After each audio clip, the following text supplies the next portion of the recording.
কলা পাতায় খাওয়ার অনেক ইচ্ছে হয়েছে তাই খাচ্ছি। হ্যাঁ, ঠিকই শুনেছো, কারণ মানুষ তো অনেক দামি দামি থালায় খেতে চায়, কিন্তু আমার একটা ছোট্ট ইচ্ছে যে আমি কলা পাতায় খাবো। তো আজকে মা আমার জন্য একটা কলা পাতা কেটে নিয়ে আসলো। দাঁড়াও, খেলেতে আর হবে না, রান্নাটা তো প্রথমে করতে হবে। রান্না না করে কিভাবে খাবো? এই দেখো আমার কাণ্ড, এক কড়াই শাক বসিয়ে দিয়েছি। এখন এগুলো এক কড়াই লাগছে, কিন্তু একটু পরেই অনেকটা কমে যাবে। এখন কলা পাতাটা ধুয়ে নেব খাওয়ার জন্য, রান্না যেহেতু হয়ে গেছে তো খেয়ে নেব।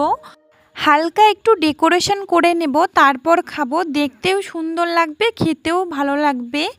এই যে দেখো, স্যালাড হিসাবে আমি টমেটো নিয়েছি, শসা বা গাজর বাড়িতে কোনোটাই ছিল না। এই যে ঝিরিঝিরি আলু ভাজা করছি, ওটাও নিয়ে নিলাম। ওই যে দেখলে না, এক কড়াই শাক বসিয়ে দিয়েছি, ওটা অনেকটাই কমে গেছে। তারপর এক বাটি শাক নিয়ে নিছি। এটা টাকুয়া কয়দিন আগেই খেয়েছিলাম, এত টেস্টি লাগছে যে বারবার খেতে ইচ্ছে করছে, আর দেখতেও অনেকটাই সুন্দর।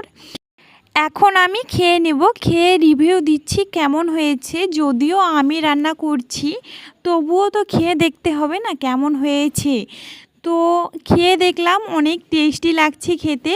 এমনিতেই সবজিগুলো টেস্ট হয়েছে, তার উপরে আবার কলা পাতায় খাওয়া, ব্যাপারই আলাদা, একদম অন্যরকম স্বাদ।